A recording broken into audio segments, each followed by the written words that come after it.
दोस्तों, अपने अच्छे भविष्य के सपने तो सभी देखते हैं, मगर कुछ लोगों के सपने ही पूरे होते हैं। सही व सुलझी सोच, अच्छी शिक्षा व मजबूत इरादे जैसे गुण उनके पथ प्रदर्शक बन जाते हैं और ऐसे ही लोग सफलता का इतिहास रचते हैं। यहाँ हम ऐसे ही एक साधारण से दिखने वाले असाधारण व्यक्ति श्री नारायण मूर्ति की कहानी सुनाने जा रहे हैं, जिसने 4 दशक पहले ही अपनी सूचना तकनीक के क्षेत्र में अनंत संभावनाओं का सपना देखा और पूरा किया। सन 1946 में कर्नाटक राज्य के एक छोटे से गांव सिदला घाट में नागवारा रामाराव नारायण मूर्ति का जन्म एक मध्यम वर्गीय परिवार में हुआ। उन दिनों उनके चाचा सरकारी नौकरी में थे और नारायण मूर्ति के पिता के लिए एक सरकारी नौकरी प्राप्त करके अपना जीवन यापन करना बहुत आदर्श स्थिति थी। लेकिन मूर्ति का सपना तो एक इंजीनियर बनने का था।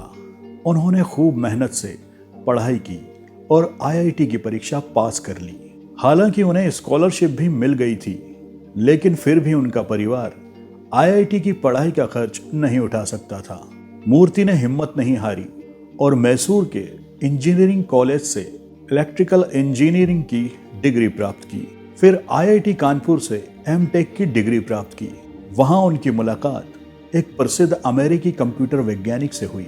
उसकी बातों का मूर्ति के मन पर इतना प्रभाव पड़ा कि उन्होंने निश्चय कर लिया कि वो अपना करियर आईटी सेक्टर में ही बनाएंगे। सन 1969 में मूर्ति को कई बड़ी कंपनियों से अच्छी नौकरी के अवसर भी मिल रहे थे, लेकिन उन्होंने Indian institute of management Ahmedabad में चीफ कंप्यूटर प्रोग्रामर के पद को प्राथमिकता दी। मूर्ति ने वहां कई घंटे रोजाना काम करके भारत का पहला व दुनिया का तीसरा time sharing computer system IIM Ahmedabad में स्थापित किया। इससे पहले सिर्फ हार्वर्ड व स्टैनफोर्ड यूनिवर्सिटी में ही इस तरह का सिस्टम स्थापित हुआ था। कुछ समय बाद मूर्ति इंग्लैंड चले गए और वहां एक मल्टीनेशनल कंपनी में 3 वर्ष तक काम किया और कंप्यूटर सॉफ्टवेयर डिजाइनिंग में महारत हासिल की। उन्हें आज भी याद है कि उन दिनों जब वो पेरिस में थे, तब तक उन पर वामपंथी विचारधारा का बहुत असर था। लेकिन वहां रहने के दौरान उन्हें एहसास हुआ कि सही मायने में गरीबी दूर करने के लिए दयालु किस्म के उद्योगपति चाहिए, जो हजारों लाखों लोगों को नौकरियां प्रदान कर सके। कुछ समय बाद वापस इंडिया आने के बाद मूर्ति ने अपनी एक कंपनी सॉफ्टोनिक्स शुरू की, लेकिन उसमें सफलता नहीं मिली और वो कंपनी बंद करनी पड़ी। फिर पुणे की पाटनी कंप्यूटर में नौकरी की, लेकिन मूर्ति के अंदर तो वो विचार घर कर गया था कि उन्हें तो एक सहृदय उद्योगपति बनना है और लाखों लोगों को रोजगार के अवसर देने हैं।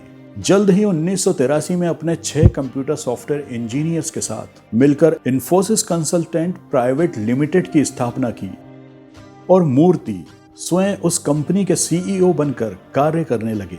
आपसी तालमेल और मूर्ति के दिशा निर्देश में 2 साल में ही कंपनी ने बहुत सफलता प्राप्त की और सन 1983 में मूर्ति अपनी कंपनी को बेंगलोर ले गए और वहां इन्फोसिस का हेड ऑफिस बना लिया। जल्द ही उन्होंने एक कार्य प्रणाली विकसित की, जिसमें बाहर देशों की सॉफ्टवेयर कंपनियां इंडिया की कंपनी से अपना कार्य बिना इंडिया आए भी करवा सकती थी। शीघ्र ही इस विचारधारा को दुनिया की सभी कंपनियों ने सराहा और आउटसोर्सिंग का कार्य शुरू हो गया।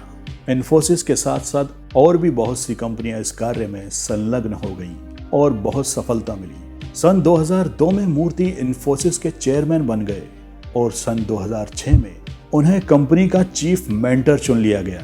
इन्फोसिस इंडिया की पहली ऐसी कंपनी थी जिसकी अमेरिका के स्टॉक मार्केट में लिस्टिंग हुई।